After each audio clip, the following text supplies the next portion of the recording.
One night, Henry and Gordon were alone with James. Although Sir Topham Hatt was beginning to think well of him, whenever a chance came, the other engines would talk of nothing but bootlaces. "Remember when they had to use a bootlace to get you out of trouble, James?" they would tease. James tried to get back by talking about Henry, who got shot up in a tunnel, and Gordon, who got stuck on a hill. But they wouldn't listen. "You talk too much, little James," said Gordon. "A fine, strong engine like me has something to talk about. I'm the only engine who can pull the express. When I'm not there, they need two engines. Think of that. I've pulled expresses for years and have never once lost my way. I seem to know the right line by instinct." Every wise engine knows, of course, that the signalman sets the switches to make the engines run on the right tracks. But Gordon was so proud he had forgotten. "Wake up, James," said Gordon next morning. "It's nearly time for the express." "What are you doing? Odd jobs?" "Oh, well, we all have to begin somewhere, don't we? Run along now and get my coaches. Don't be late." James went to get Gordon's coaches. They were all shining with lovely new paint. He was careful not to bump them, and they followed him smoothly into the station, singing happily, "We're going away, we're going away."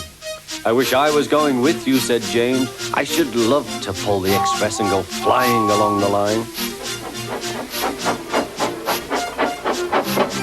Gordon, with much noise and blowing of steam, got ready to back onto the train.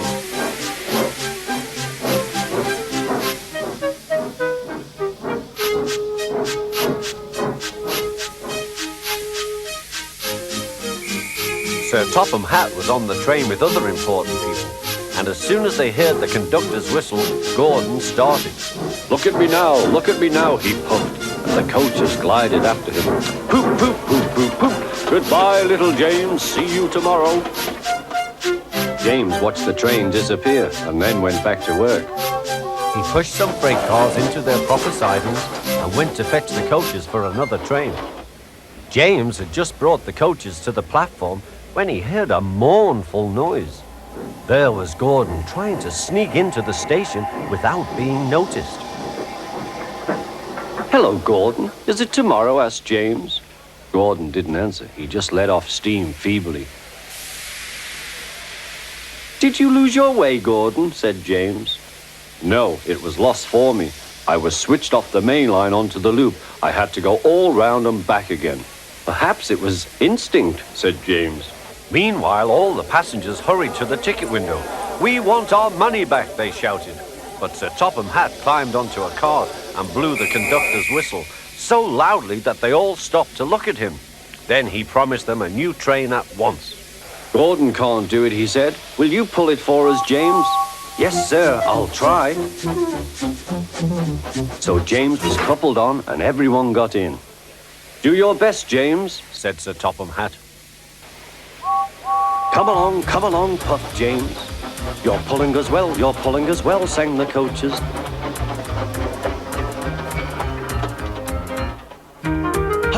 Hurry, puffed James.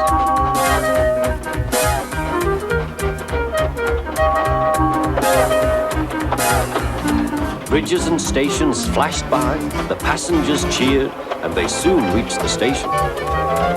Everyone said thank you to James, and Sir Topham Hatt was very impressed. "Well done," he said. "Would you like to pull the express sometimes?" "Yes, please," answered James. Next day, when James came by, Gordon was pushing freight cars. "I like some quiet work for a change," he said. "I'm teaching these cars manners. You did well with those coaches, I hear." "Good, we'll show them." And he gave his cars a bump. James and Gordon are now good friends. James sometimes takes the express to give Gordon a rest. Gordon never talks about bootlaces, and they are both quite agreed on the subject of freight cars.